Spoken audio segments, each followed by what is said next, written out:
Bienvenue au Voix des Chapitres, je suis Tim et voici Julien. Restez un instant et écoutez-nous.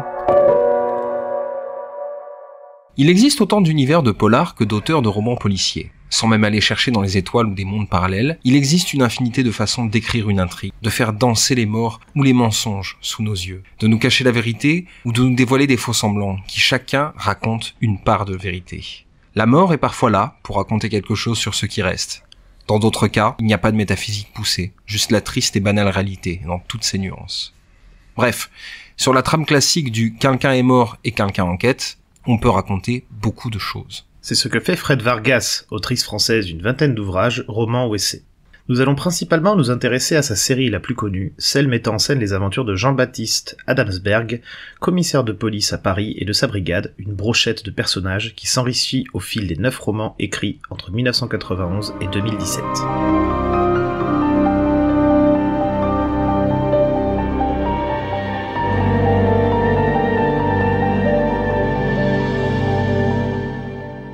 Honneur aux héros. Parlons tout d'abord d'Adamsberg, qui démarre commissaire de secteur à Paris dans le premier roman de la série, L'homme au cercle bleu, publié en 1991. Qui est cet homme ? Loin des clichés du flic torturé et désabusé, Adamsberg est un personnage difficile à décrire, pas par sa complexité, mais par le fait qu'il échappe aux descriptions classiques du genre, voire même de la littérature en général. Un physique désordonné, décrit par ce qu'il n'est pas plutôt que par ce qu'il est. Le commissaire échappe tout au long de l'histoire aux descriptions physiques. Il y a tout de même celle-ci au début du roman. On pouvait envisager que Dieu s'était trouvé en panne sèche de matières premières quand il avait fabriqué Jean-Baptiste Adamsberg, et qu'il avait dû racler les fonds de tiroir, recoller des morceaux qui n'auraient jamais dû se trouver ensemble, si Dieu avait disposé de bon matériel ce jour-là. Une des seules personnes qui se risque à une description dans ce roman est une personne aveugle. Aucune précision, juste des impressions, à l'instar de ses enquêtes.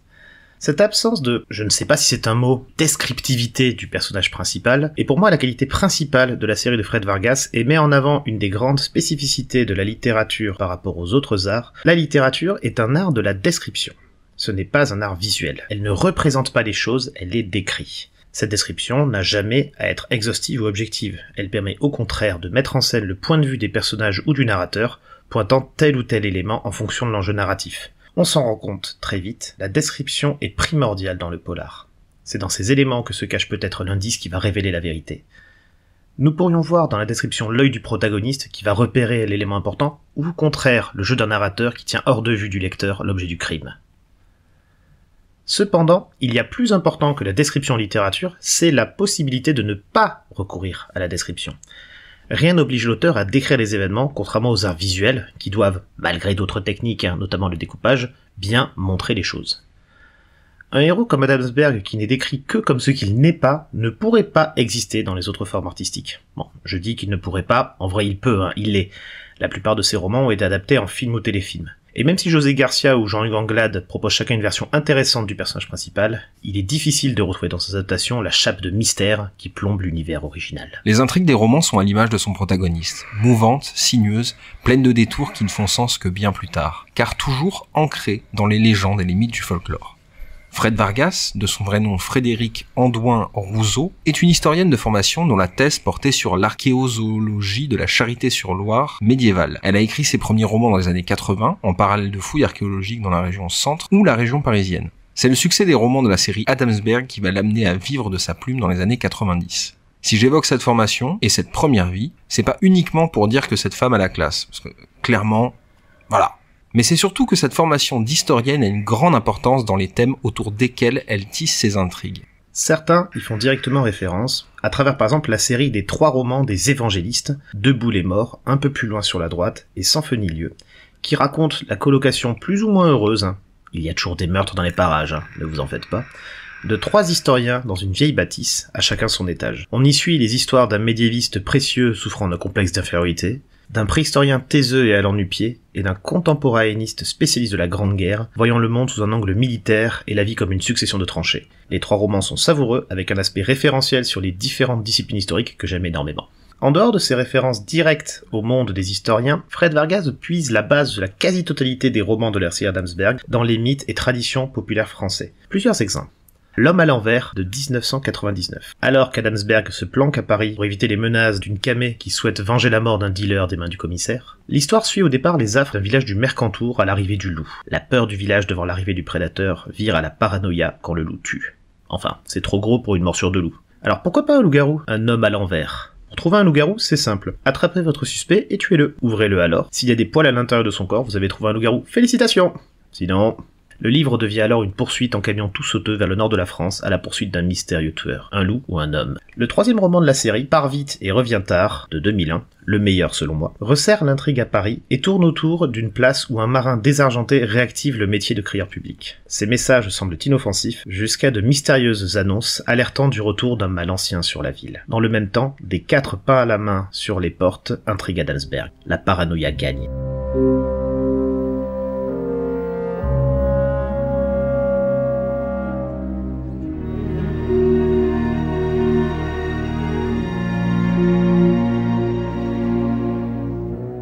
Ne vous fiez pas au titre digne d'un livre d'Anna Gavalda, l'expression « pars vite et reviens tard » fait référence au conseil médiéval quand la peste arrive en ville. Cito longue fuegas et tarde redeas. Troisième exemple, le roman L'Armée furieuse de 2011 amène le commissaire à enquêter sur de mystérieuses rumeurs en Normandie. Le retour de la Ménie-Hellequin, mystérieuse meute de chasseurs, ici pour punir selon des règles et un jugement que seuls les morts peuvent comprendre. Dans ce village, une fille ne crie pas au loup mais à la chasse. Est-ce l'annonce de meurtre à venir ? On le voit avec ces exemples, Fred Vargas inscrit les aventures d'Adamsberg dans des mythes et des imaginaires ancrés dans un territoire ou une histoire, mais qui procèdent d'un imaginaire commun. Si les loups du Mercantour parlent peut-être plus à nous gens du Sud que la chasse sauvage, ils traînent avec eux une sombre réputation. Et pourtant, la chasse sauvage, qui semble de nom moins connu, est un exemple qui est de plus en plus apparent dans la pop culture. C'est un mythe commun à l'ensemble du nord de l'Europe, des forêts de Pologne aux marais poitevins. Cette histoire rejoindra d'ailleurs, depuis la façade atlantique, le Canada, où elle se joindra à des mythes amérindiens pour créer la chasse-galerie, où un canoë volant remplace les chevaux. On la connaît aussi beaucoup aujourd'hui pour son utilisation dans la série des romans et de jeux vidéo The Witcher ou Le Sorceleur, adapté aussi en série télévisée par Netflix.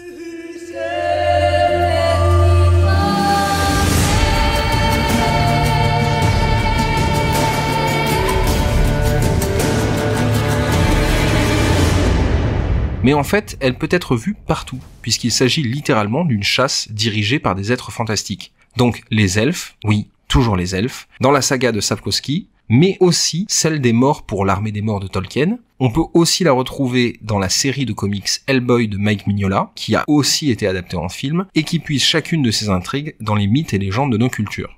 Si Fred Vargas n'est pas la seule autrice à emprunter à ces mythes, elle aime travailler sur la part d'inconscient, la part viscérale, atavique de nos sociétés, le retour du refoulé finalement.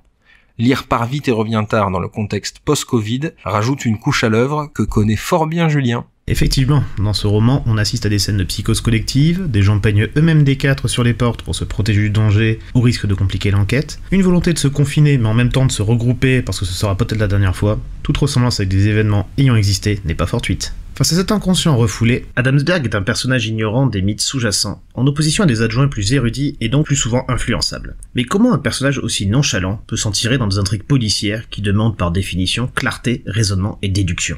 Adamsberg est un pelleteux de nuages. Cette expression québécoise qui lui est donnée dans Sous les vents de Neptune désigne un rêveur, une personne sans sens pratique. Cette indolence est l'arme du commissaire, si tant est qu'il s'en serve sciemment. Une citation tirée de L'Homme à l'envers définit sa, disons, méthode. Mais Adamsberg n'avait pas de nerfs. Il ne savait pas ce que c'était que de se contracter, de s'agiter, de se tendre, pas plus d'ailleurs que de se détendre. Sa nonchalance naturelle le maintient dans un rythme toujours égal, toujours lent, au bord du détachement. Il était ainsi difficile de savoir si le commissaire s'intéressait à un tel truc, ou bien s'il s'en foutait tout à fait. Il fallait demander. Peut-on parler de méthode ? Il va alors de par son inertie être le réceptacle, mais aussi le contrepoint du monde fantastique qui ne se trouve jamais très loin dans l'œuvre de Fred Vargas. Non pas qu'il y ait une quelconque perméabilité avec un monde parallèle plein de mystères, mais simplement la volonté des hommes de tout expliquer, de comprendre, de faire preuve d'empathie. Et cela crée des situations où l'incompréhensible doit devenir clair. Parce que, contrairement à Adamsberg, nous ne pouvons pas faire preuve de nonchalance. Nous ne pouvons pas ne pas nous poser des questions face au mystère. Rien de fantastique ici, juste la faculté humaine à se créer des histoires. Et c'est en ça qu'Adamsberg est le pivot des romans. Dans l'histoire du genre policier, le personnage d'Adamsberg comme commissaire est un grand classique du genre. On peut parler ici de série, un ensemble de romans mettant en scène le même héros, dans des intrigues qui démarrent et se terminent dans le même roman. On peut, même si le héros évolue dans sa vie privée et professionnelle au fil des histoires, commencer à lire les aventures d'Adamsberg par n'importe lequel des romans. Les romans des séries policières ont pour caractéristique de présenter la même structure à chaque fois. Les personnages ne changent pas. Adamsberg peut et doit toujours ressembler à Adamsberg. Ce jeu constant entre les codes attendus d'un roman policier et les décalages que le lecteur attend légitimement fait le sel et la qualité de ce type de littérature. Ce n'est pas, selon moi, par goût de l'imprévu ou de la surprise que l'on aime un roman policier, mais à l'inverse, une envie de revivre la même histoire dans la logique des contes ou des mythes qui varient les situations mais pas les personnages. Umberto Eco parle même, dans le livre de Superman au surhomme, d'artifice de la consolation. Le roman policier, de par l'aspect prévisible de sa fin, présente une certaine familiarité au lecteur, un environnement dans lequel il peut pantoufler au coin du feu. Lire un roman d'une série policière permet de se concentrer sur des points particuliers de l'histoire, en sachant à l'avance quels leviers ont le droit d'être activés pour générer du suspense, et surtout lesquels doivent être laissés tranquilles. En tant que lecteur, je ne veux pas avoir à stresser sur la survie du héros dans ce genre de lecture, car le pacte implicite que je noue avec l'auteur implique l'ensemble de stéréotypes attendus de ce type d'histoire. Le crime est résolu à la fin du livre, et le héros est vivant, au minimum. C'est cette consolation que j'attends quand je lis une série policière. Et toi, Tim, est-ce que c'est ce que tu attends ? Alors oui et non à la fois. Retrouver un personnage qu'on connaît, c'est toujours agréable, c'est sûr. Mais ce que personnellement je cherche avant tout, c'est l'originalité de l'auteur, la surprise que me proposera sa plume. Du coup, et c'est la raison pour laquelle je lis avant tout des thrillers, c'est parce que j'aime autant savoir comment le criminel est débusqué que les raisons qui l'ont poussé à commettre ses actes. À la manière d'une résolution sherlockienne, j'aime connaître les fils tendus qui amènent au résultat. Mais je ne peux nier mon amour pour l'explication, s'il y en a, des motifs qui ont créé les différents crimes. Par exemple, la trilogie de l'inspecteur Wolf Fawkes de Daniel Cole qui commence avec Ragdoll. Si le pitch peut sembler clairement nous amener dans un thriller sanglant, un corps composé de 6 membres différents, je vous laisse vous faire une idée, c'est au final la réflexion et la recherche du coupable en tant que lecteur qui fait vraiment le sel du roman. On peut voir dans chacun des personnages des archétypes du genre. Et pourtant, on va tous les suspecter. Ça n'est pas écrit, c'est nous, en tant que lecteurs, qui cherchons la vérité. Et elle est surprenante. De la même manière, avec le roman Cuisine sanglante de Minette Walters, une affaire qui est déjà bouclée, une meurtrière coupable qui est derrière les barreaux, mais voilà qu'arrive une journaliste qui va l'interviewer pour mieux comprendre et peut-être prouver son innocence. Au final, après plus de 15 ans depuis que je l'ai lu, et de multiples relectures, personnellement, je ne suis toujours pas à même de dire si elle est coupable ou non. Et c'est ça que je cherche dans les polars. La surprise, le nouveau, ces revirements de situation qui me montrent que non, même en tant que lecteur, je ne suis pas omniscient, et c'est l'auteur qui va réussir à me le prouver. Tim a parlé ici de thriller, et c'est un point important dans l'œuvre de Fred Vargas. Reprenons la définition qu'il avait utilisée dans un précédent épisode. Alors, je tiens à rappeler que cette définition, on l'a faite avec l'aide de la définition qui était donnée par la Cube. D'ailleurs, on en profite pour les saluer à nouveau, remercier Samuel, Aurore et Anthony qui ont fait eux aussi un podcast qu'on vous recommande d'aller écouter. La définition du thriller est simple. Le meurtre ou crime initial n'est pas celui qui doit être résolu. Il est le départ d'un projet plus grand que les protagonistes doivent empêcher. Le coupable doit donc être trouvé, mais il faut aussi comprendre les machinations qu'il a mises en place. Nos héros doivent survivre face à l'horreur qui se présente à eux et la déjouer.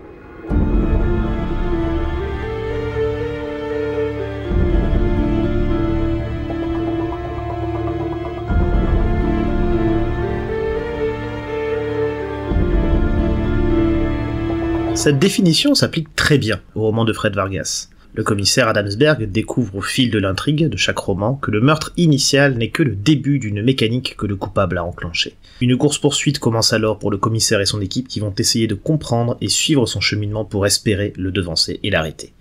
En somme, malgré sa structure de série policière, Fred Vargas n'écrit pas un roman de type whodunit, mais une structure qui s'approche plus du thriller. Même si la série suit dans les différents romans l'évolution des techniques de recherche de la police scientifique, on reste loin des experts, hein, attention. Adamsberg ne semble ne se fier qu'à une chose, son intuition. Et c'est son cheminement intellectuel qui crée le mouvement dans l'intrigue.